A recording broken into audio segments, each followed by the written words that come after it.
guys, we are working on 5-3 work together. We've got a few transactions and we're going to put them into our journal. Basically, this section is just throwing different words for writing a check. Okay, so one of the things it's going to talk about is an electronic funds transfer. So instead of you writing a check and sending money to somebody, you just do it electronically. So the transfers are just done online, kind of like your bill pay, I guess you'd say. If you go into your account and you just tell your account to send money to somebody else. Okay, debit card, that's treated just like cash, just like if you're writing a check. Whether you're paying with a $100 bill, you're writing a check, you're using your debit card, or you're doing an electronic funds transfer, it's all the same. You treat it just like you're paying cash for whatever. Okay, so our first transaction that we're going to do, we've got August 18th, received notice from the bank of a dishonored check from Christine Iverson for $126 plus a $25 fee for a total of $151. Okay, so Christine bought something from our store, and when we cashed her check, deposited her check, it bounced. It's dishonored. She did not have $126 in the account. So the bank sends the check back to us and says, sorry, we're not giving you $126 into your account, and because you made us do all this extra work, we're charging you a $25 fee.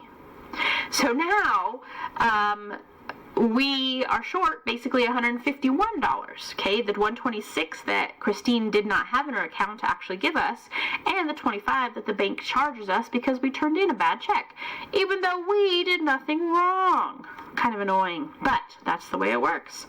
So what we do is we turn around and we say, okay, Christine, you wrote us a bad check and you're making us pay a $25 fee, so you owe us the total of all that. Okay, so what we're going to do is the bank is basically taking out $151 from our account. So cash is going to be credited $151. So I'm going to come on down here and do my cash credit of $151. Okay, who owes us that $151? Christine. So our accounts receivable for Christine is going to go up $151 because we're going to say that she's going to pay us back, hopefully. All right, so the date, August 18, and we're going to say accounts receivable. Okay, because we need to receive from Christine Iverson. She's going to pay us this money. We're going to hunt her down and make her pay that money, okay? Hopefully. So our document number is Memo 312, and it's going to be a general debit because it's going to be a debit to accounts receivable for $151, okay? And we're not going to count this fee as like a bank service fee or anything like that because we're going to do our best to get that money from Christine, and so we're not going to count it as a service fee for us just yet. Okay, we're going to lump all of that on Christine, or we're going to try to get that money from her.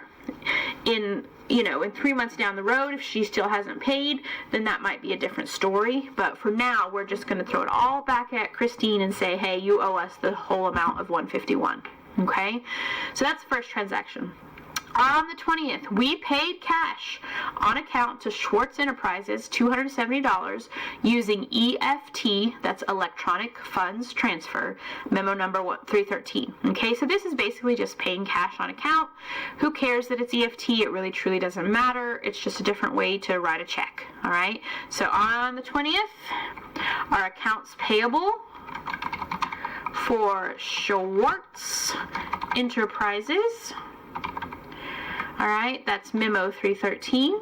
We paid cash, so cash is going to be credited for $270, and accounts payable is going to be debited, $270. Okay, same old, nothing too wild and crazy here. We're paying the amount that we owe them, so our cash is going down and the amount we owe them is going down. Accounts payable is a liability. Liability, the normal balance is a credit, so when you debit accounts payable, that means it's going down. The amount we owe them is going down because we're paying off our bills. Okay? All right, on the 21st, We purchased supplies for $62 using a debit card. Memo number 314. All right, cash is going down. Who cares if it's a debit card, EFT, or writing a check, or paying a $100 bill? Does not matter. Okay, we pay cash, so cash is going down. Cash will be a credit of $62, and our debit will be supplies because we bought supplies. So under the general debit column, $62 debit. Memo number 314. All right, guys, I think that's it for this section.